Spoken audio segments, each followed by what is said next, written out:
Good evening and welcome into the Mafia Cast, brought to the fans by the fans, and this is your one-stop shop for all things Bills every single week. Now here are your hosts, Mike Yanni, Ronnie Eastham, and Casey Ceda.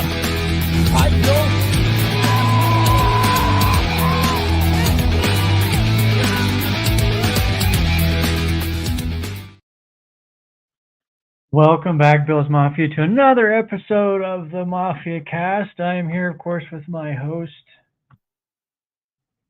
maybe with the most, Casey. How are you doing?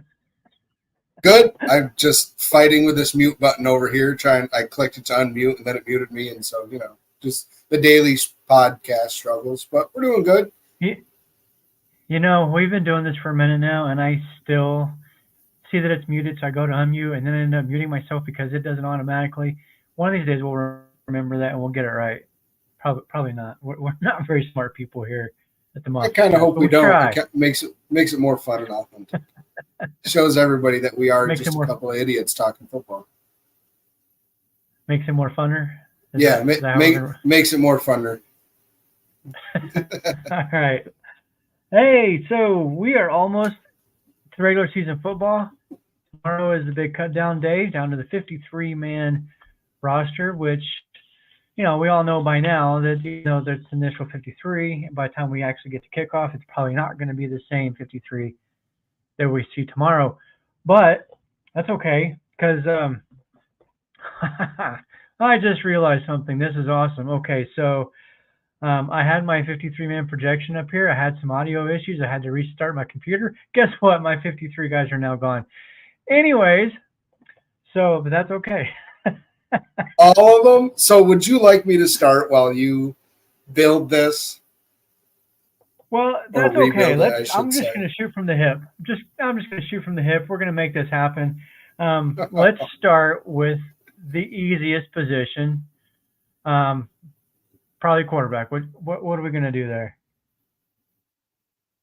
So I have Josh and Trubisky, but I have Trubisky heading to You got Josh Allen on the 53? You've got to be kidding. He was number 53. Don't get too excited. It was between him and Will Clapp.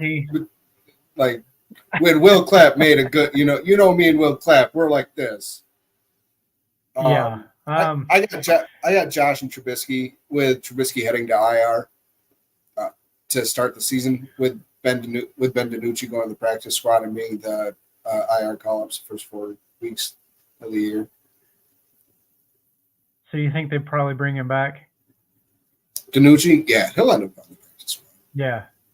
I think he showed enough to the Bills to be kept on the practice squad, but not enough from other teams to be like, we have to go get him. Right. So that was my question, because being over here in Idaho, I didn't get to watch the last preseason game in which he played most of. I could have watched it on NFL Plus, but I never got around to it. So from what you saw, though, you feel like that he he earned that spot, or that at least for the week one backup. Yeah, I mean, it's not. Let me put it to you this way: it's not worse than Trubisky. It's truly not. Like, just to put it in simple terms, he seems more aggressive than Trubisky is. I mean, I don't know what your thoughts. Well, exactly what your thoughts were after the first two preseason games, but I thought just Trubisky looked very timid, looked very unsure what to do in the pocket, and that wasn't like him the last time he was with the Bills. He saw now again, it was the regular season, so they would game plan and move the pocket and get him on bootleg, so that way it was read, run.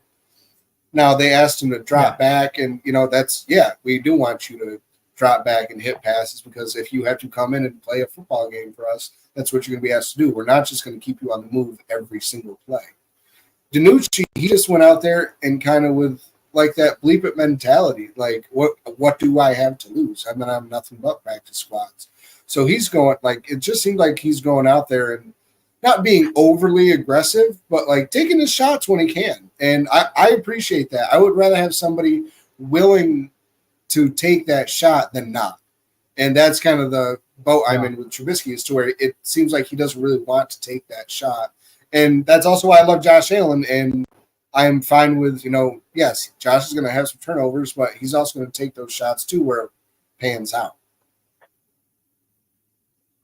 Yeah, I agree. The thing with Trubisky, if anybody remembers, when he first came with the Bills, it was a huge moment or opportunity for people to bookmark some of my tweets back then, because I was big on Trubisky. I really felt like that he had the skill set to mirror what Allen can do to an extent. Obviously, he's not the same, but I didn't feel like that the offense would have to change with Trubisky in the game.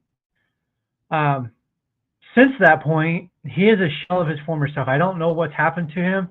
To your point, he just doesn't look the same out there. He has completely regressed since coming here and going to Pittsburgh last year.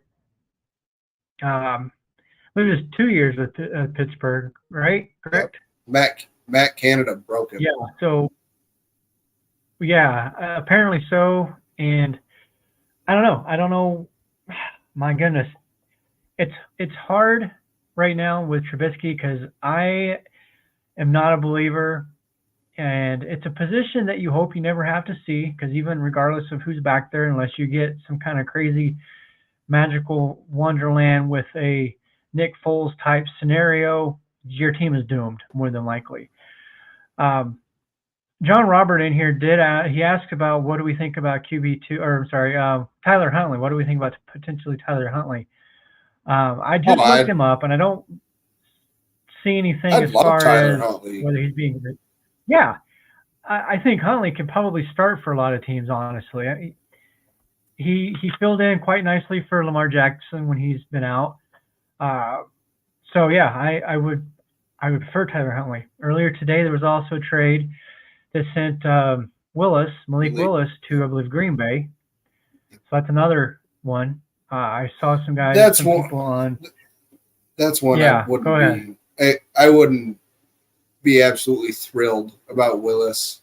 I mean, he hasn't shown anything in his NFL time. I mean, in my opinion, Huntley has shown way more. Now I know Willis is much younger than Huntley, but I watched Willis coming out of college. I mean, he couldn't even beat Syracuse. I remember watching that game, and I was like, all right, this is NFL prospect. He's could be number one pick of the draft. It was between he and who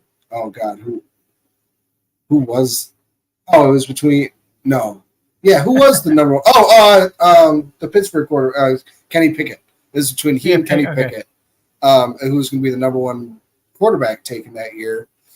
And I was like, I don't think either of them should be drafted in the first round. I mean, people can dig up our old podcasts and be like, yeah, I just don't see it happening for either of them. Some people just aren't NFL quarterbacks. There's a reason why there's only 32 of those positions. Yeah, exactly. Exactly. There's a reason why there's only 32 of those guys. We can do any better, but no. Oh God, no! You kidding me? But no, yeah, you're right.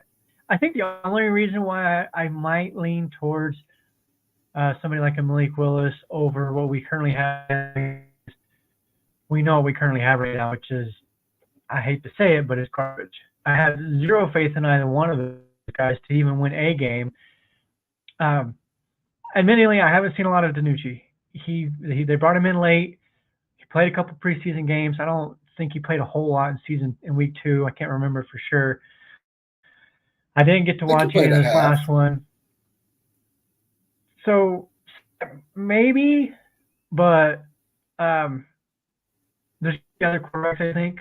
Mike White I don't know if they've released him or if it's just being reported that they're going to. But I've seen names like Zach Wilson tossed around. I hate when fans jump on the very first player, regardless of position, say, oh, Buffalo needs to go for the guy. Every single player, it seems like Buffalo fans do that. When it comes to the backup quarterback, though, I think it's valid. I think we need somebody not named DiNucci or Trubisky at this point, or Kyle Allen. I know that name's come up a few times too. See, I had the most out of those three. I completely had the most faith in DiNucci because he does play with that I have nothing to lose attitude, to where he'll be willing to try to win you a game, and he can run, and he showed he's been willing to run. He doesn't absolutely force the football all the time, and he also doesn't just straight up hold on to it. He's just not the most like naturally skilled player. And I think like he kind of reminds me of like Taylor Heineke. Like he's a guy that where like if he was Josh Allen's size, and like I think they'd be fantastic NFL quarterbacks. But they're just they're too small. They're just there's this, there's that, there's this, there's that. But I really don't mind DiNucci. I would love Heineke. I've begged for Heineke for what 2 years now. I've always said he is literally a mini. He's a mini Josh Allen. It's very true. I love the way he plays. He's got a lot of heart. Yeah, maybe to your point with DiNucci, maybe he is. I think. Well, I can't say maybe because I think it's. You would assume that any of these guys would be better with the starting offense on the field, right? Even Trubisky. Because none of them, well, Trubisky's played with the starters a little bit, but the starters really didn't play much this year in preseason in any of those three games. And I think part of that had a little bit to do with the Matt Milano situation. McDermott even said as much that going into that week 3, he did consider the starters playing, but because of Milano's situation, he's like, yeah, I'm not taking that chance. Well, you saw it week 2 when he wouldn't even let Josh go out on the field because it rained. Yeah. Like, because it rained. Get off the field. Hey, but I mean, that shows you like all the precaution that he's willing to take because, yeah, it is because of Milano. And I'm calling complete BS that he even gave a thought to have the starters play week 3. Like, the only people that I know whose starters played week 3 were the Panthers. And that's because they didn't play weeks 1 or 2. So I don't believe it at all. Hopefully people can hear me. There you are. Oh, there's back. Ronnie. You were frozen. So are you. So we're having some obviously some internet stuff going on. But anyways, continue. No, you made me lose my thought. I'm out. Okay. I did, and the internet made you lose your thought. It stole it. So let's just move. Let's just move on to running backs. Stolen. Let's do that. So I do know. Thinking from memory, I had obviously James Cook, Ty Johnson, and Ray Davis, but I do have I think Ray Davis as RB2, and then if you want to throw in Gilliam as a 4th running back, you can. If you want to throw him in as a tight end, I have him there. Either way, I think Reggie Gilliam makes a team. Not my preference, to be honest, but he makes a team every year. The team loves him, the coaching staff, so I think he's on the team. But, yeah, that's my 4. Well, you need a guy. So, in my opinion, we have the same 4. But Gilliam makes a team because he does all the little things. And, everybody's like, oh, he makes, 3, 4, 5 plays a year. Yeah. But every time he does, they come in very opportune times. Every single time. And he is fantastic on special teams. So, he's a gadget guy. He can play tight end. He can play fullback. He can play running back. I'm perfectly fine with Richie Gilliam making the team. Everybody has one of those guys. Look at San Francisco Kyle Juszczyk. Now, I know they run the ball a lot more than we do.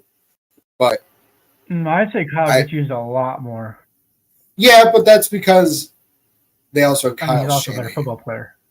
Yeah, I don't know. Put Reggie Gilliam in his place, and I'd love to see what Kyle Shanahan can do. He is one of, if not the best, one of the best offensive minds in the league right now. I almost called him the best, but that'd be dethroning Andy Reid. I don't think there's anybody even truly that close to Andy Reid. Sean McVay's up there too. Sean McVay's up there for sure. Yeah, I would say that's probably my top 3: Andy Reid, Shanahan, and Sean McVay. And I would be completely wrong, and I got to mention Kellen Moore. Hometown boy, Boise State. Yeah, I'm just kidding. I don't know that I'd put him in the top 5 even right now. I think he's a good offensive coordinator. But anyways, let's go back to the Bills. I don't know how we did that one. That's your fault. You sound like my wife. Yeah. Well, anyways, so yeah, I don't think there's too many surprises in the running back room. I think sometimes I want to see a little bit more Reggie Gilliam. He does, like you said, he does something. Sometimes he does a lot of the little things. He does them well. I think the biggest thing is the coaching staff trusts him to do what he's supposed to do, and that's big with Coach McDermott. We know that. It's easy to sit here and say I want to see more out of him, but then who do you take that away from? Do you take it away from Shakir or Coleman or Samuel or Cook or Kincaid? And the list goes on. So yeah, but I do think he makes the roster as that number 4 number 4 running back. We'll get to the tight ends in a minute because you can throw them into that group as well. Do you agree with the Ray Davis being RB2? I don't necessarily see it going to be an RB2, RB3 kind of thing because I think their time is going to be split probably pretty evenly, at least in the beginning of the year because it's a trust thing with McDermott. They're not going to just feed Ray Davis. Look back last time we had a rookie running back, James Cook on his first touch, he fumbled it. McDermott, that he probably still loses sleep over that play. And I could see him just 3 carries a game, 3 carries, maybe a catch or 2 in for the first couple of months, and then just truly seeing who is winning that number 2 position between the two of them. Because I still think that James Cook is going to eat in this offense. I think that they're really going to rely heavy on him. Mainly between the 20s. And that's where I think Ray Davis, in my opinion, between the 10s, that's where Ray Davis is going to be in his 10 yards and in because he is such a good pass blocker and he can catch the ball out of the backfield and he's a little muscle hamster. He runs so hard straight north and south that he's going to be the guy where if he gets 5 rushing touchdowns this year, I won't be the least bit surprised. Yeah. Yeah, it's funny you mentioned that because we just held a fantasy draft yesterday in your league, and I thought it was interesting. James Cook was falling down each round. I think he did go into the 5th round or something like that. Yeah. Which I agree with that, honestly, and I've kind of said this the last couple of weeks now when it comes to fantasy football. I mentioned it with Ryan Talbot last week. I'm not taking any James Cook because I really do think Ray Davis is going to eat into his workload quite a bit, especially in the passing game. And to your point, down and close to the goal line too. So whether that's Ty Johnson or Ray Davis or whoever it is, I don't think it's going to be James Cook at the end of the day. I think Cook will rack up the yardage numbers. I think he'll be a 1,000-yard rusher again. I don't think he'll be, 5 or 6 in all-purpose yards last year? Oh, yeah, 4th. I know he's 4th in rushing, but I couldn't remember as far as all-purpose. I don't think he does that again. I just think that there's too many other options in the passing game now because we keep hearing the idea of spreading it around. Everybody eats, to quote the phrase. And you can't hold on to the ball, man. That is definitely an issue. I gave him the benefit of the doubt last year. Okay, yeah, he was top 10 amongst running backs in catch rate at the end of the season. Had some inopportune drops. But that has continued throughout practice and training camp as well. So it's an issue. It's an issue similar to what we're seeing with Tyler Bass. We saw it a little bit last year, and we're still seeing it now. So I think the Tyler Bass thing is completely different than the James Cook thing. I think the James Cook thing is if he drops 1 out of 34 passes, I'll take that. And that's probably how many passes are being thrown his way in a practice. But nobody's reporting that, yes, he caught 33 out of 34 of them.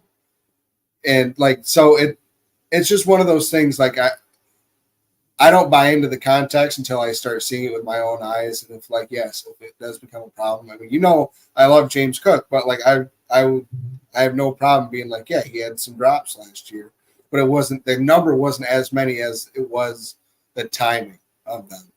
Now it's, if the drops went up, but the timing of the drops got better, I would care this much. It wouldn't bother me at all, because that means the plays he is making mean more than what those drops would. Yeah. Well, he has dropped more than one in practice. I can say that much.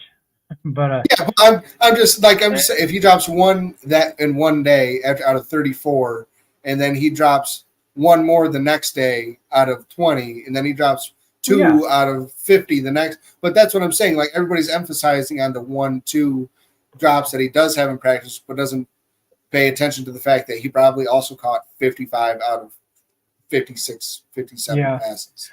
Well, and part of that context too is what kind of passes is he catching? Yeah.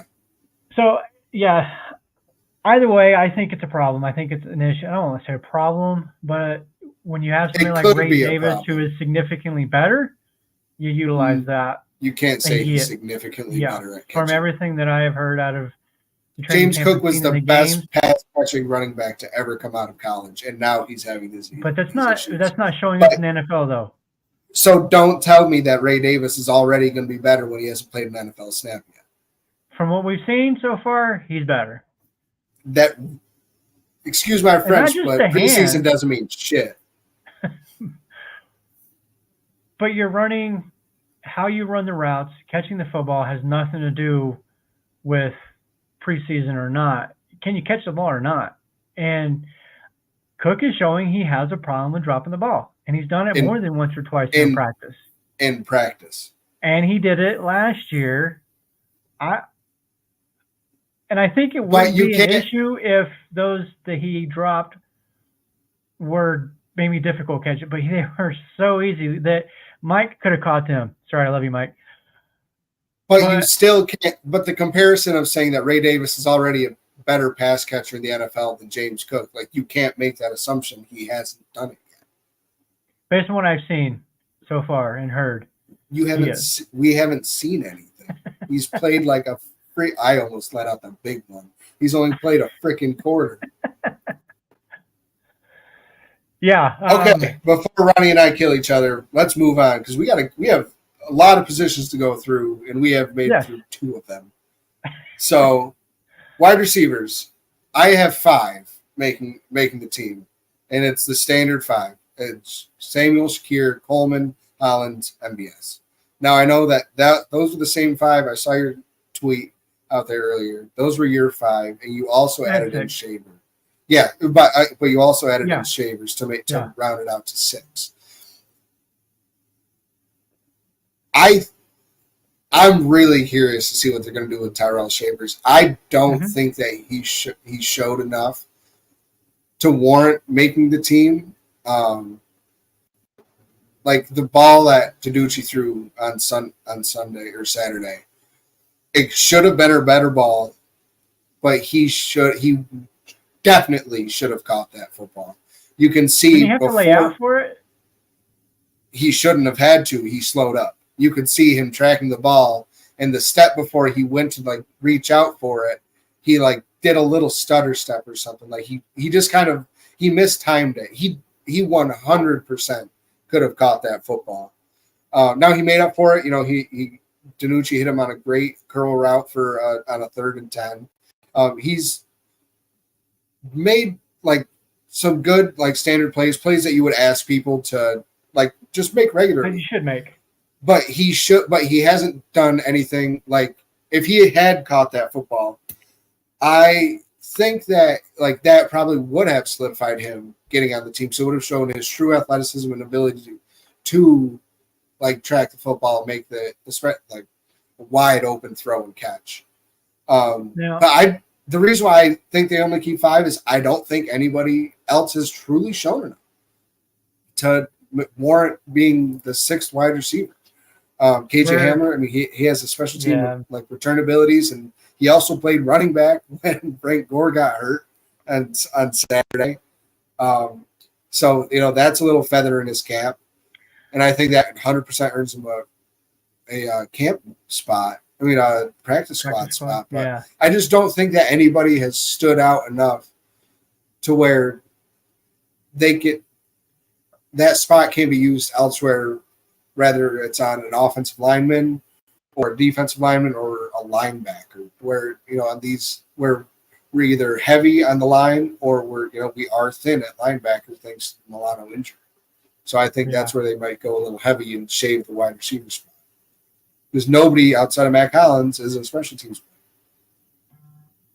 Shaver's a special teams. He plays special teams. And from what I understand, he's pretty good. There's a couple of reasons why I've got Shavers on it. One, I do think he's done enough to earn the spot, but I feel like that if they don't put him on the 53, he's going to get taken. He's going to get stolen. I don't think he clears waivers. So, in order to protect him, you got to put him on the 53. With Hamler, the one thing, and you kind of just said it, and I didn't put Hamler on my 53, but based on what you just said, kind of got me thinking. They use him at running back. He's kind of all over the place. He could be that Curtis Samuel fill-in, especially if Samuel is not available week 1 or 2 and 2. So that's a potential option, I suppose, for Hamler getting on there. The special teams part of that aspect, as far as returner, to me, from what I've seen, Daquan Hardy has earned that job. Yes. No. So for me, like when it came to returner for Hamler, it was more so he has the experience. It may not be the best, but at least if something does happen to Hardy and he's on our active roster, at least we don't have to throw out Micah Hyde. Like we always had to when our returner got hurt, we had nobody else on the roster. Well, but Shakir can fill that spot. He's similar to Micah Hyde. He's a trustworthy guy to make the catch. He's probably not going to break it. Maybe he does, maybe he does, but it's not likely. But he is pretty shifty, though. So, and with the new kickoff, as they call it, the dynamic kickoff, which I think is dumb. It's just a kickoff. This is the first time hearing of it, and it made me want to rip my ears off. Just call it the kickoff. There's nothing dynamic about it. But anyways, I wouldn't mind actually seeing Khalil Shakir do a couple because he can. He is pretty shifty. But at the same time, he's going to be one of our primary targets in the passing game, so I'd rather not go out there and get knocked around on the dynamic special teams or dynamic kick return. Yeah, so I'm out on Hamler. For him, I didn't see enough from him. And like I said, with Shavers, it comes down to two things for me with him. It's the special teams aspect and the fact that I don't think he would clear waivers if they don't put him on the 53. So other than that, our 5 are the same. I do have MVS making the roster. I don't like it, but I think he makes it. The only the only other option would be if they go out and they trade for somebody, or if they sign one of these guys that gets cut, like Donovan Peoples-Jones just announced today that he was released. I would like to see him on this team. I like him a lot. I always have. I believe he's out of Michigan, but so I've seen a lot of him. I would much rather have him over MVS. So, but who knows what's going to happen with that. Like I said at the beginning of the show, it's highly likely that the 53 we see tomorrow will not be the 53 come kickoff next week. No, not at all. All right, we're getting yelled at by Mike. I think we got to make John some money here. Let's do it. Hey, this is John from Game On Video Games and Sports Memorabilia. We are Rochester's premier trading card store. We have a wide selection of trading cards, autographs, and memorabilia. We also do autograph and celebrity appearances in the store. So if you're looking for the perfect gift for yourself, relative that doesn't like the Bills, or for a friend, come down and check us out at our Rochester location, 2670 Dewey Avenue, or our Hamburg location at 1 Buffalo Street. Go Bills. Go Bills. So really quick rundown of the guys who have so far been released by the Bills already. It's Anthony Brown, the quarterback, wide receivers, Damiere Byrd and Lawrence Keys, offensive lineman Kevin Jarvis, defensive end Rondell Bothroyd. I don't even recognize that name. Linebackers, Shane Simon and Deion Jones, and then corner Kyron Brown. I think Deion Jones might, I don't want to call it a surprise, but as far as name recognition, he's the biggest name in that bunch. He hasn't done anything in practice or preseasons to warrant anything other than maybe a practice squad. Even that, I don't care. But is there any names out of there that surprises you? The only thing, maybe Anthony Brown, maybe? Not really. Not even. Anthony Brown was there, so Ben DiNucci didn't have to play the entire game on Saturday. That was really it, in my opinion. I mean, Brown. Yeah. It was. He showed me nothing that he should be kept over Ben DiNucci. I mean, he had basically the exact same opportunity as DiNucci did his first game with the Bills. Signed 3-4 days before the game, but he's being thrown 10 plays, or he's being thrown the playbook. All right, tell me 10 plays that you like to run, and that's basically all we'll run outside of a run play. So no, nobody really surprises me. Deion Jones, he's one of those guys. He's a vet. He was really good 5 years ago. Maybe it just we know how McDermott is and Bobby Babich are with defensive players. They can turn coal into diamonds and that. And so they were just maybe he's got a spark in the tank. And again, it was an injury thing. What if we lose a bunch of guys just like we did last year? Luckily, we didn't, and he was the first guy out. Yeah, there's a couple of as far as rules go, because I know you and I were kind of having this conversation earlier via text. IR doesn't count against the cap, but if the player goes on IR preseason or pre-cut down, I guess. Only 2 players can be reactivated from that. So any more than that, and they're out for the season. They've already put 2 on the IR. Both of them one was a safety. Both of them were safeties. D. Delaney and Delaney, yeah. So, which is kind of interesting because that opens things up as far as what's going to happen with Matt Milano.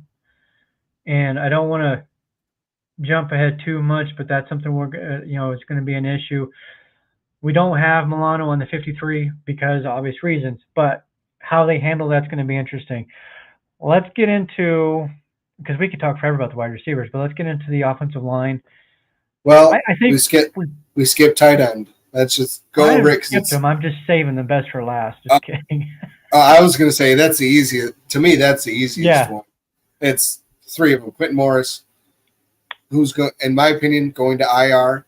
He's going to be one of the 4 guys that are sent to IR, with Zach Davidson making the practice squad, being game day call-ups for 4 weeks, same as Ben DiNucci, and with Dalton McCade and Dawson Knox. Other than that, there ain't nothing to talk about that position.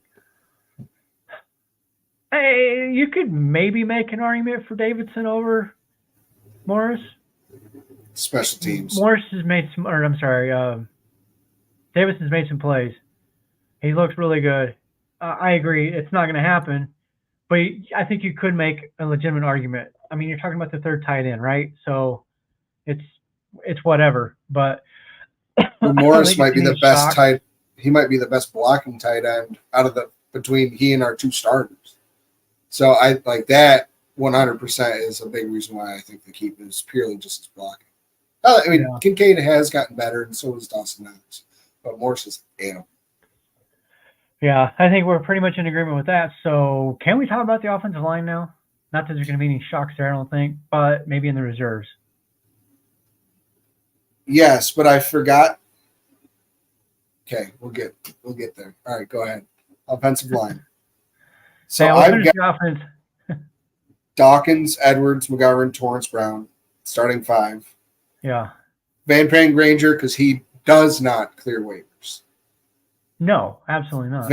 Van Denmark, Grable, and Alec Anderson. I've got 9. I've got us keeping 9. Okay. I agree with all but one. Who? And I wish I could remember who. I had 9, but it was not Grable because Anderson and Vandermark are the 2 tackles. Anderson plays 2. He plays all 5 spots. And then the other, but Grable was strictly tackle. Yes. Granger, they have played him at guard and center, so they've already been working on cross-training him. And who am I missing? Van Denmark. Vandermark makes a team. Alec Anderson makes a team. Then there's two. Right. Leo Collins. That's the other one. I do have Leo in there. Gotcha. See, that's just a preference thing. I mean, that's just what I think you've personally seen. What you think? Like, I like Tyler Grable. I'd rather. I mean, he's a mean mugger, and I think he didn't give up a sack last year, so I like that production. I like that it's natural, that he's instinctual. Listening to Jerry Ostrowski talk about him, he's like in his opinion, the only thing that he needs to do is just get stronger, just get bigger, and he's a big dude. He just has to put the weight on, cut the baby fat. And you see that a lot out of linemen coming out of college. Like, a lot of them just got to trim down a little bit, and fix the BMI. And I think next thing you know, they're huge. I think a lot of this decision between those guys at the bottom end of that is going to come down to whether or not the team thinks they will clear waivers. Because I believe it was last year in preseason, Buffalo put, I believe it was their last two players from the draft did not make the 53. They were released, and the Texans picked both of them up. So they didn't clear waivers. That would be a significant concern for me with Grable. So because of that, he can make the 53. But then again, does the team want Leo Collins around? Because if they do they think he might clear waivers? I think there's a better chance that Lyle Collins clears waivers than Tyler Grable. The NFL knows what Lyle Collins is, or thinks they have a pretty good idea. And if the NFL was in such a hurry to sign him, they would have, like, the Bills wouldn't have gotten him so easily, and he barely played. I don't remember if he was hurt last year, if he just wasn't picked up by anybody. But the NFL might think his time's ran by, and to me, it seems like it kind of has. So when you go from a great tackle, and then you shift into guard, and now you're struggling you're a 53, 54th man on a roster, then maybe your time has passed. Yeah, and from the reports that I've seen from the practices and everything, he has struggled mightily at tackle. He is almost exclusively a guard at this point in his career. Right.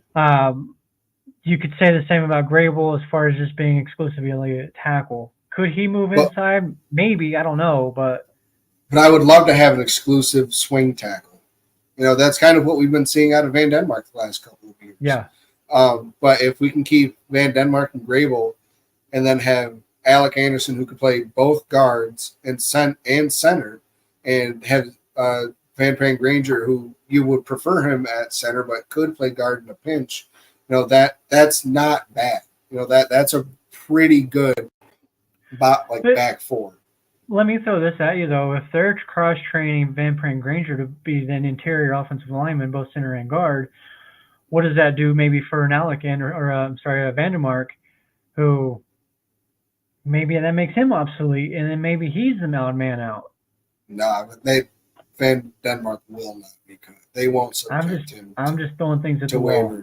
No, I know. I just think out of everybody that they could cut, like, he's the one that will not clear waivers at all. Yeah, him and Alec Anderson, they've loved since they came to the team. So right, it's going to be interesting. It'll be interesting. If I had my preference, I would rather see Grable because he's the younger guy. There's a whole lot more upside with him than there is Collins. But we'll see. We'll find out here really soon. Let's move on. Before we do, if you're listening to this, please tell your friends. You can find us podcast version, Apple, Spotify, wherever you find your podcast from. Also, check us out, YouTube channel, the Mafia Cast.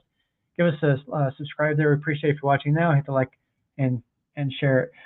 Let's get to the defense. We are about 20 minutes, so we got to kind of get a move a little bit. If we go over, we go over something. But anyways, where do you want to start? All right, so I'll go defensive line, not defensive end, so D tackles. Okay. I got Ed Daquan,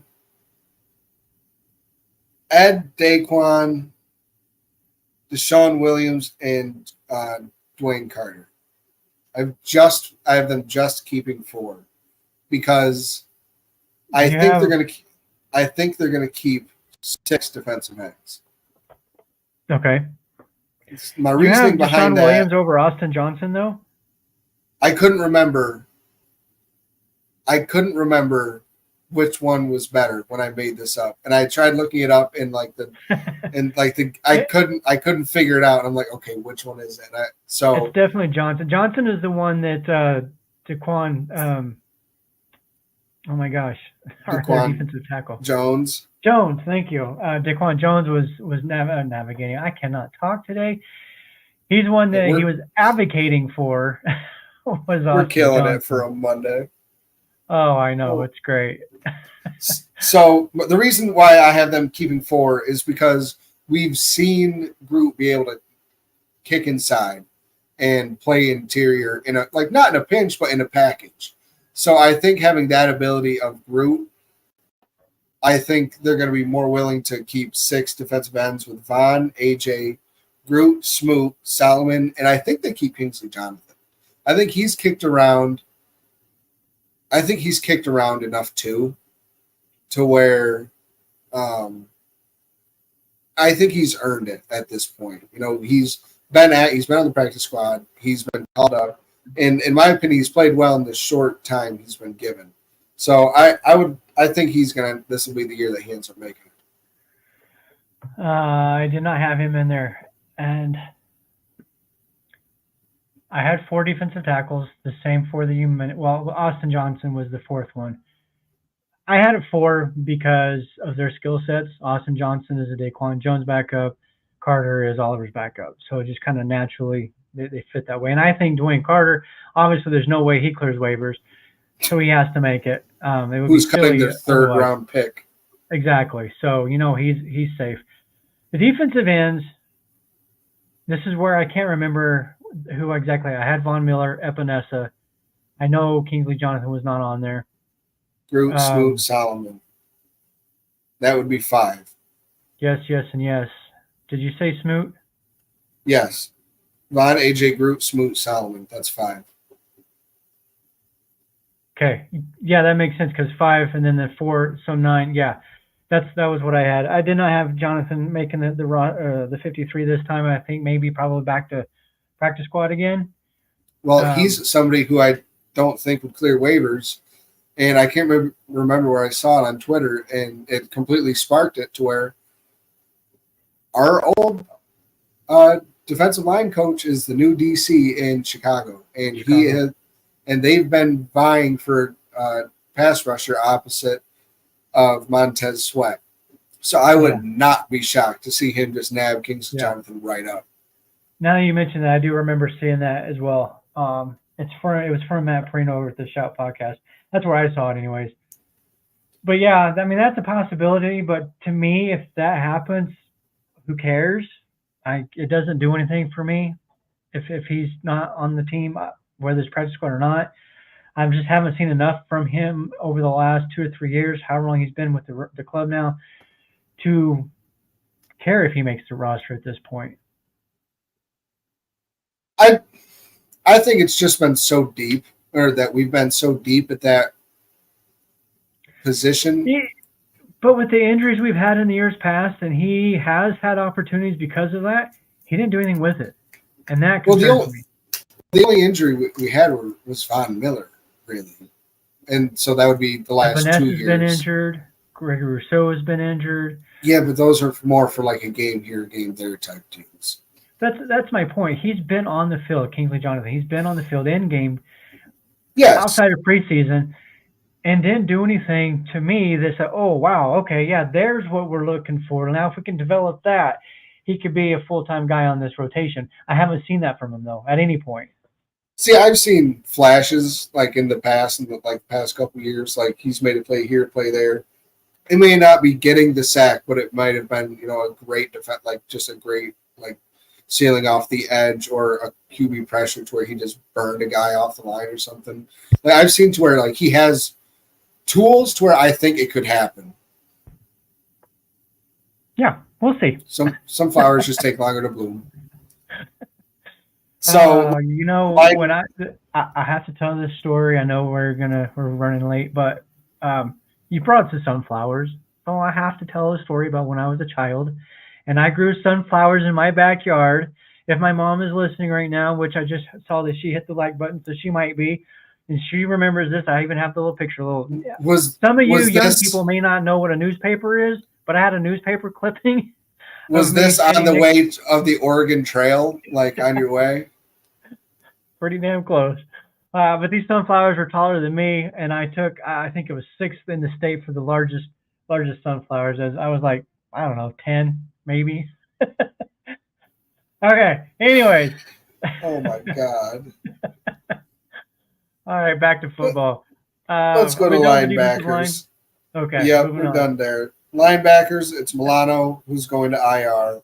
Bernard, Dorian, Andreessen, Eddie Luofosio, and Balin Spector, who's also going to be going to IR, with either Deion Jones coming back on the practice squad or a free agent linebacker that gets cut, being with us picking them up and being put on the practice squad and then calling them up for the game day actives as well. I just struggled with linebacker. I didn't know. There were so many and so few, it felt like, this offseason. You know, I felt like we kept hearing the same names. But then nobody did anything with any opportunity that they did outside of Joe Andreessen and Dorian Williams. And now Balin Spector's been hurt, but we know what we're going to be getting. Wait, what? No way. Spector injured? Ronnie, I will end this podcast right now.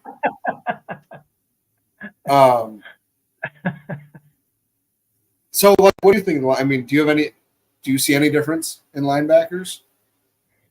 Olafashio, I don't know that he would clear waivers because he's a rookie. I'm sure it's likely that some team out there would take a shot at him. I can't remember what round we picked him. It was later, obviously, but I think it was one of our 5th round picks. Yeah, it was later in the deal, but I do have Andreessen making it, and I've seen quite a few projections out there that really are 50-50 on Joe Andreessen. The thing with him, I think he makes it because I think there's enough tape now, enough film. These guys, these other NFL teams are not dumb. They've seen it. They've heard all the hype. They've gone back and they broke down the film on him already. I guarantee it. I don't think he would clear waivers. I don't. Somebody would take a shot. So I have him making it. Olafashio, to me, really hasn't done a lot. I mean, like what you just said, there's maybe a couple names that we kept hearing, but then nobody else. Well, there's a reason for that, I think. We didn't hear their names. They didn't do anything. I have Spector making it. I've got Dorian Williams. And then Andreessen, of course. Bernard. Yeah, obviously Bernard. Milano is not part of the 53 because he's going to get put on IR, I think, likely tomorrow. And, well, tomorrow after cut down. Am I missing anybody? Did I just go 4? I may have gone just 4. No, I'm pretty sure I went 5, but. You went 5. It was the same. Oh, Morrow. That was the other one. I got Morrow in there because, again, he's a veteran and special teams guy. Yeah, he's the guy that ends up on practice squad for me. If we don't, it's going to be between he and Deion Jones who ends up back in the practice squad. More likely than not, it'll end up being Milano. He's just been the most relevant, and I mean, but he clearly wasn't good. The Eagles were god awful at linebacker last year, and they brought him in, and they still cut him in the middle of the season. So that's a telling tale. Like, at the NFL's a "what have you done for me lately" thing. And 4 years ago, Nick Morrow and Deion Jones, I'd be pumped that we signed them as backups. But now I'm like, to me, it's just, do you got anything left in the tank? No thanks. Yeah. And maybe you go with Olafashio because he is the younger guy, unproven guy. Maybe with Morrow and Jones, you kind of know what you're getting at this point.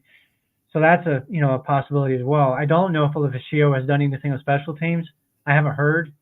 I can't imagine a rookie linebacker not participating on special teams, though. Right. Whether he's done well or not, I don't know. But I think, yeah, it's going to come down to those three guys. Do they go with two of the three or one of the three? And we'll find out.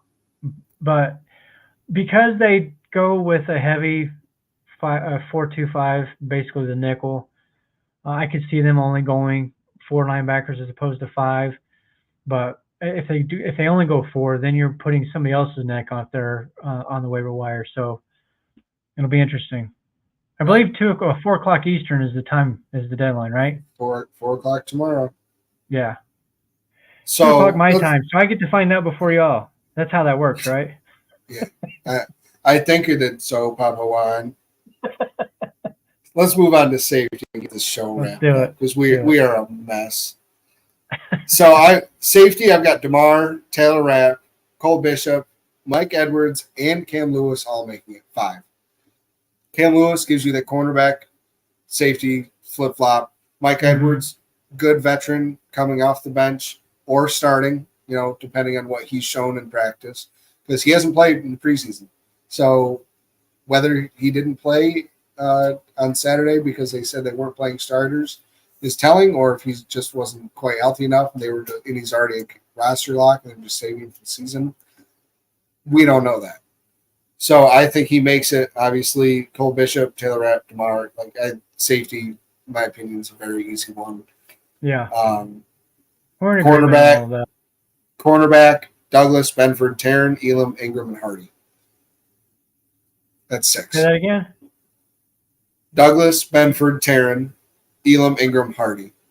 Yep, exactly what I got to.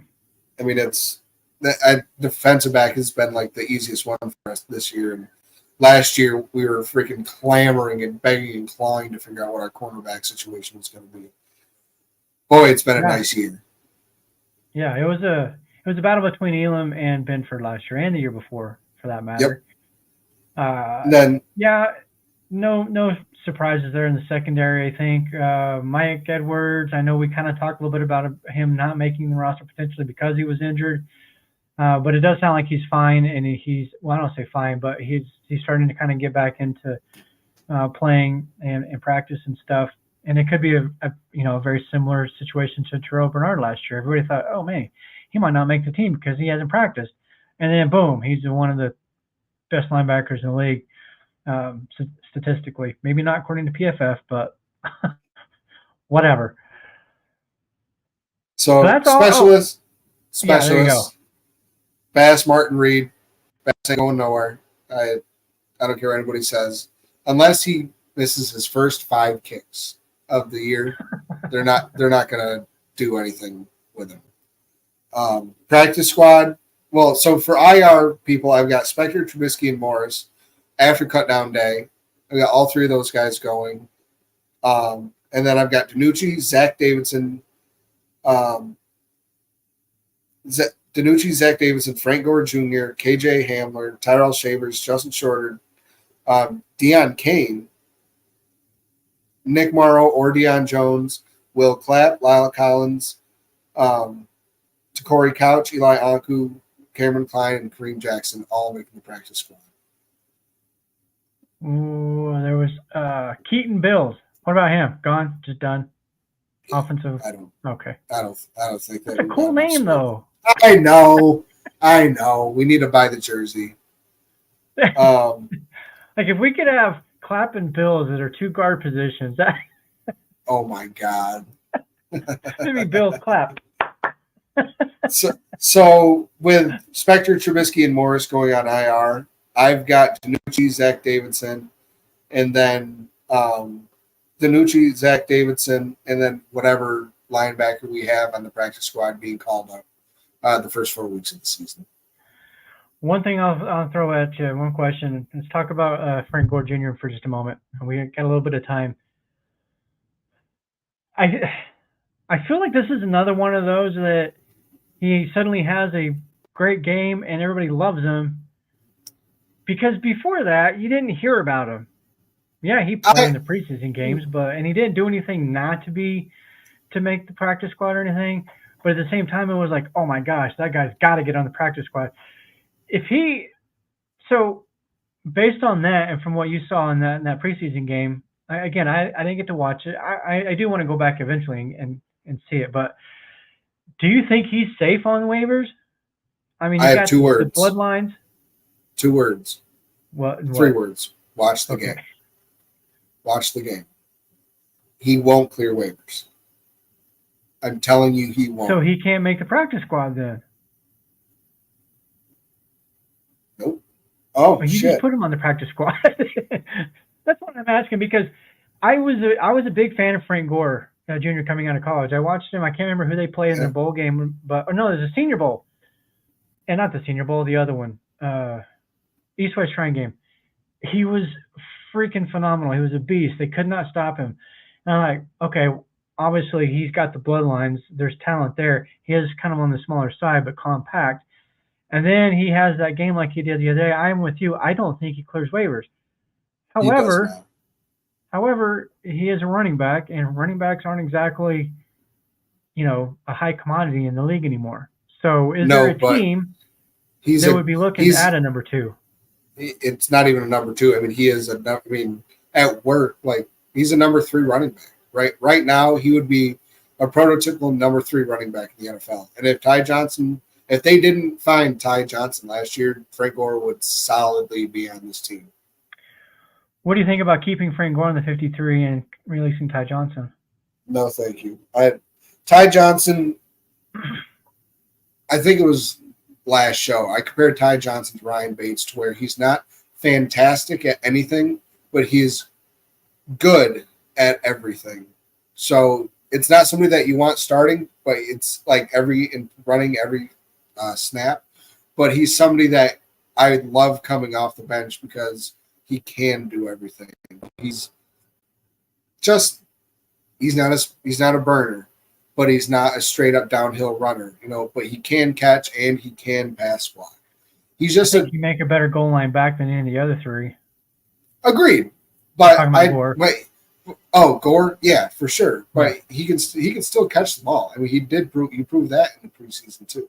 Well, yeah, I'm not saying he can't. I'm just saying, as far as just being, if you want to call him a power back, being a goal line guy, I think Frank Gore is a better option than any of those. Because, like I said, he's little, but he's compact. Like, he gets behind that offensive line, they're not going to be able to find him. And when they do, he's slamming into them and knocking them backwards. Right. I don't have any personal opinions towards Ty Johnson. I think he's a good player. It was fun to watch him. I thought he played well last year. But if I'm more concerned about who's going to get poached off of from the waivers, I'm keeping Gore on the 53.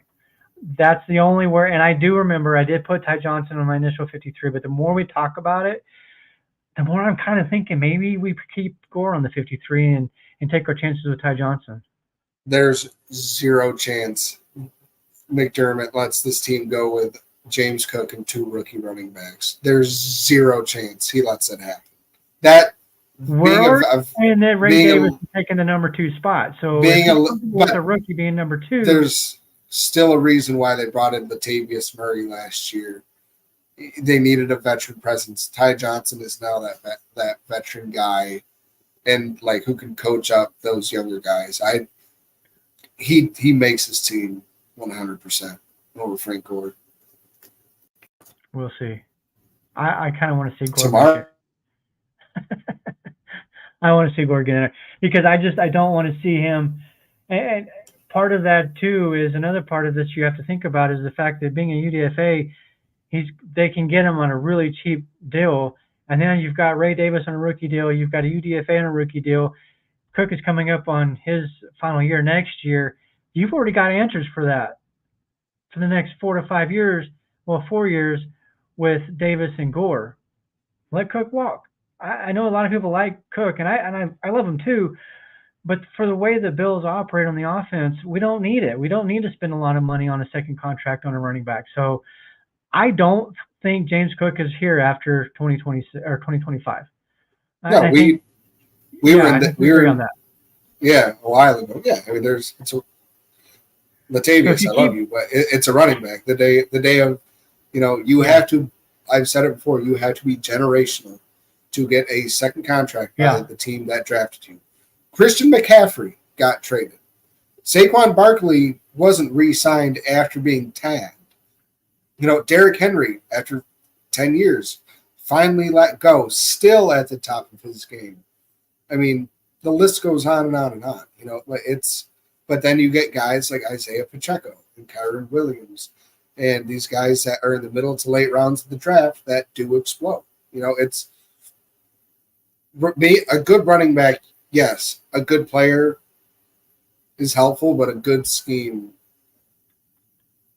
is what makes James Cook the fourth leading yard getter in the league. I think it's not. To me, it's not. More about the it's line. Not. It's the scheme still has to put the line in the position. The scheme still has to call those plays. So it's the fact that Saquon Barkley. I mean, he was so good for the Giants. The Giants suck. It's just one of those things. That's one of those situations where they gave the money to the wrong back. I've said it since the day it happened. I have. Oh my God. Yeah, but you think about it. Who was it? I think it was on X or Twitter that I saw somebody was talking about. It might have been the Daniel Jones, and I don't think it was. But anyways, some team signed a quarterback, and somebody compared it to the drought Bills, saying that's how you get into a drought, is you have a very average quarterback who the team is just good enough to win 6-7 games. So you're never high enough to draft one of those big time, because quarterbacks are not like running backs. You very seldom, unless you're Tom Brady, get them in the 5th, 6th round. It just does not happen. Maybe once every 100 years, like it did, with Brady. But that's kind of where I see Daniel Jones. So the Giants, I feel like we're in a position because the way the league and the owners operate nowadays, if coaches don't have a lot of time to produce, so do you go with the Daniel Jones, or do you take your chances and go through a rough season or two and probably lose your job? Well, it's tough. That's where Joe Shane was smart in the way he set up that contract, to where after this year they can get out of Daniel Jones's contract. I mean, they'll eat some money, but what team isn't willing to eat money at this point? And if he sucks, good. Keep him out there. Get the highest draft pick you can get. Then cut him and let him go be the next Mac Jones. I would love him. I would love him for a quarterback too. Daniel Jones would be he is exactly what we would need. He'd be the best number 2 in the league. Exactly. But that's also exactly what Mitch Trubisky was, until it got in in my opinion, it's gotten in his head. And Daniel Jones, I don't think it's gotten in his head yet. But if he doesn't have a good season and he gets cut, I could easily see him becoming the next Mitchell Trubisky, trajectory. Yeah, absolutely. We're a little bit over. We're going to go ahead and get out of here. Well, we'll see everybody on Thursday night. Thursday night, we have, I think, who's coming? Bill's kid from all those hype videos on Facebook. Yeah, so we'll have him on there, and I believe his dad's going to be joining as well. So it'll be fun to have the conversation with them on how, the upcoming season. We've got football a little over a week away. Was it 10 days, I think? Wrong. We have NFL. I was going to say. I knew where you were going. Our boys are playing. Boise State and the Cuse are playing this week. It is about time. Fran Brown, Kyle McCord. Ooh, Arana Gadsden. I can't wait. I know. I'm ready for some real football. I did watch some college football over this past weekend. Watched Florida State get beat by Georgia Tech. And let's be honest. I'm just going to throw this out here really quick before we bounce. Preseason polls in college football are a joke. There should be no polls until at least a month in. See, they're a joke for Florida State because I was just talking to my buddy Trevor last night about this. Florida State, USC are ranked somewhere between 10 and 20 every year. And then they lose 2 out of their first 3 games. And everybody's like, oh, look, USC sucks again. It's no kidding. They have a different team every year because they're good and they get drafted by the NFL or they transfer. So, there's never continuity with those teams. So, for people to expect, like, for those teams to always keep going and showing up, like, it blows my mind, and especially Florida State, having DJ Uiagalelei as your quarterback. That dude's trash. Yeah, it was interesting. It was an entertaining game, at least. We're going to get out of here. If you are watching, please jump over to YouTube, find us, the Mafia Cast. Hit us up with a subscribe. We appreciate that. We're trying to at least get to 200. Let's set that goal, maybe. And we'll see you all Thursday night. Go Bills. Go Bills. Tell your friends.